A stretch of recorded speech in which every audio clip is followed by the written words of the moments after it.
In today's video, we are going to cover about geosyncline theory. हमने previous lectures में various classifications पढ़ लिए थे माउंटेन्स के, ठीक है, on the basis of period of origin, mode of origin and fold mountains के भी क्लासिफिकेशन पढ़ लिए थे on the basis of their edges.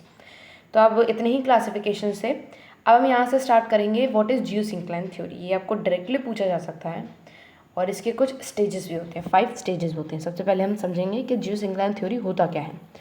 It was originally built on the characteristic features and the process involved in the formation of the folded mountains. मतलब कि geosyncline theory में वो सारे कैरेक्टरिस्टिक फीचर्स आते हैं जो कि फोल्ड माउंटेन्स को बनने में रिक्वायर्ड होते हैं. मतलब कि वो कौन से कैरेक्टरिस्टिक फीचर्स हैं या फिर प्रोसेसेस हैं जो फोल्डेड माउंटेन्स को बनने में हेल्पफुल होते हैं. Geosyncline is a term still occasionally used for the subsiding linear ट्रॉफ caused by the accumulation of the sedimentary rock strata deposited in the basin. The deposited sedimentary rock strata with associated volcanism, plutonism undergoes compression, deformation and upliftment to form a mountain range. So geosyncline एक ऐसा term है जो कि हम तब use करते हैं जब हम कोई भी नीचे ट्रॉफ को रिप्रेजेंट कर रहे हैं. ट्रॉफ मतलब क्या होता है आपको पता है, like in a wave, if we take an example of a wave. तो अगर वेव होती है तो यहाँ पर ऊपर ऐसे करके वेव चलती है, तो जो ऊपर वाला पोर्शन होता है उसको क्रेस्ट कहते हैं, नीचे वाले पोर्शन को हम ट्रॉफ कहते हैं. तो ट्रॉफ का मतलब क्या होता है, वो चीज़ जो नीचे धसी हुई हो या फिर जो नीचे मूव्ड हो. तो जियोसिंक्लाइन एक ऐसा टर्म है जो कि नीचे धसी हुई चीज़ को रिप्रेजेंट करता है. और वो किसकी वजह से हुई है, वो सेडिमेंट्री रॉक स्ट्राटा के डिपॉजिट होने की वजह से वहाँ पर हुई.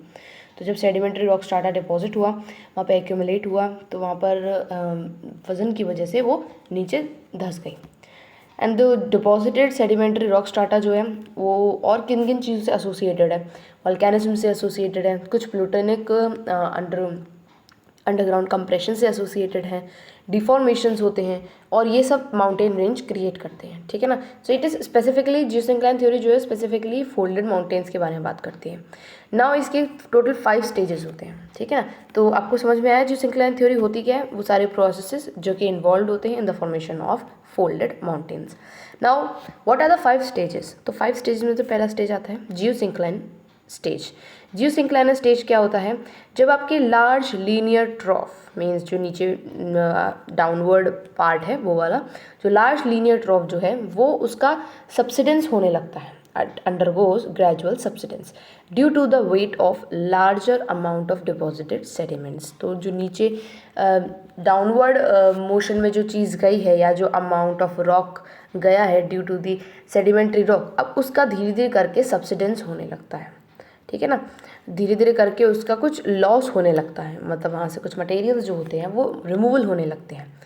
तो उसको हम उस स्टेज को जियोसिंक्लाइन स्टेज कहेंगे. ठीक है ना. तो मतलब जियोसिंक्लाइन स्टेज डेवलप हो चुका है जब एक डिपॉजिटेड रॉक स्ट्राटा के क्या हो, डिपॉजिटेड रॉक स्ट्राटा का सबसिडेंस होने लगे, ग्रेजुअल सबसिडेंस होने लगे, तब उस स्टेज को हम कहेंगे कि जियोसिंक्लाइन स्टेज अकर हुआ है.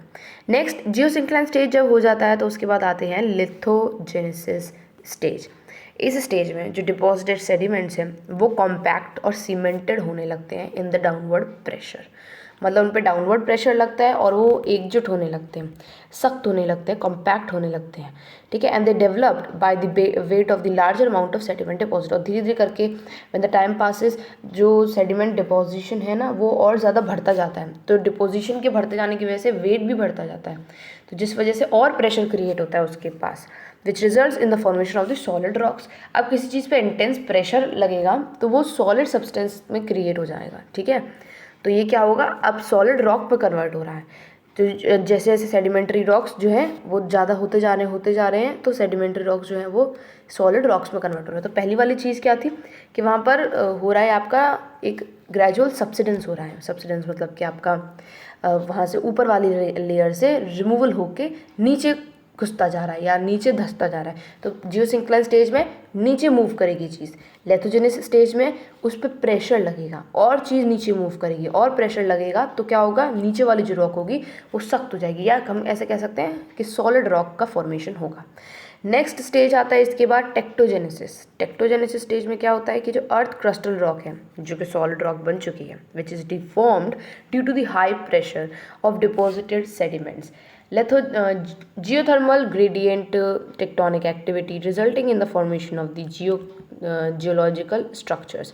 अब जो नीचे चीज़ आ चुकी है, जो नीचे रॉक सॉलिड रॉक बन चुकी है, with the increase in time the pressure increases, and when the pressure increases these rocks started deforming। तो ये रॉक्स जो होंगी वो डिफॉर्म होना स्टार्ट होंगी। सबसे पहले तो एक प्रॉपर सॉलिड रॉक बनी, एंड देन वो प्रॉपर सॉलिड रॉक जो थी वो डिफॉर्म्ड होनी स्टार्ट हुई। तो टेक्टोजेनेसिस में क्या होगा कि वो सारी जो रॉक होगी वो डिफॉर्म होनी शुरू होगी।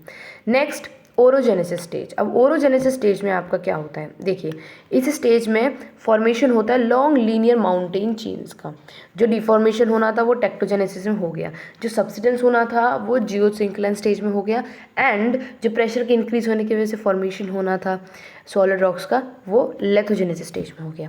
Now time for orogenesis stage. Orogenesis जो है ना आपका टर्म वो बेसिकली माउंटेन फॉर्मेशन के लिए ही यूज़ होता है, तो आप इसको पढ़ के समझ जाइएगा कि when we are talking about orogenesis stage it somehow relates to the formation of mountain, and yes इसमें भी यहीं पे हो रहा है कि अब क्या होगा, यहाँ पे फॉर्मेशन होगा लॉन्ग लीनियर माउंटेन चेन का due to the folding and faulting and thrusting. Okay, folding, thrusting, folding ये सारे कुछ जियोलॉजिकल एजेंट्स या कह सकते हो आप, या कुछ ऐसे प्रोसेस हैं जिनकी वजह से माउंटेन फॉर्मेशन होता है, which develops by the compressional forces, means compression force लग रहा है प्रेशर के इंक्रीज होने की वजह से with in the sediments of a geosyncline. ठीक है, सेडिमेंट जो जियोसिंक्लाइन का सेडिमेंट है उसी के अंदर कंप्रेशन क्रिएट हो रहा है या फोल्डिंग और थ्रस्टिंग की वजह से, जिसकी वजह से आपके ये फॉर्म हुआ है। This is followed by the generation of Magma, it's upward movement and intrusion is in overline sediments. और ये किसकी वजह से होता है, माग्मा के जनरेट होने की वजह से। तो ओरोजेनेसिस में क्या होगा, धीरे धीरे करके माग्मा जनरेट होगा and it somehow leads to the formation of linear mountain chains. Then the last point, or we can say the last stage, is the glyptogenesis stage. What happens in this stage? It is the post orogenic phase. Okay, post orogenic phase का मतलब होता है कि orogenic stage के बाद का होने वाला स्टेज को हम पोस्ट ओरोजेनिक फेज कहेंगे। अब इसमें क्या होगा, माउंटेन रेंजेस बन गई, ठीक है ना, माग्मा का इंट्रूजन हो गया, माग्मा का डिपोजिशन हो गया या माग्मा का फॉर्मेशन जो भी कहो वो सब कंप्लीट हो चुका। अब उस चीज़ का इरोजन होना स्टार्ट होगा, and this is the post orogenic phase. अब जो चीज़ बन गई उसका धीरे धीरे करके इरोजन होगा, वो मटेरियल जो होंगे वो टॉप से बॉटम जाएंगे या इरोड होंगे due to the geological agents. कौन कौन से होते हैं जियोलॉजिकल एजेंट्स, विंड, वाटर, ये सारे जियोलॉजिकल एजेंट्स होते हैं। तो जो स्कल्पचर्स होंगे ना, या फिर कह सकते हो आप माउंटेन्स की जो सरफेसेस होंगी उनको इरोड करना स्टार्ट करेंगे धीरे धीरे करके, तो उनकी माउंटेन की जो हाइट होगी वो धीरे धीरे करके कम भी होती जाएगी, राइट।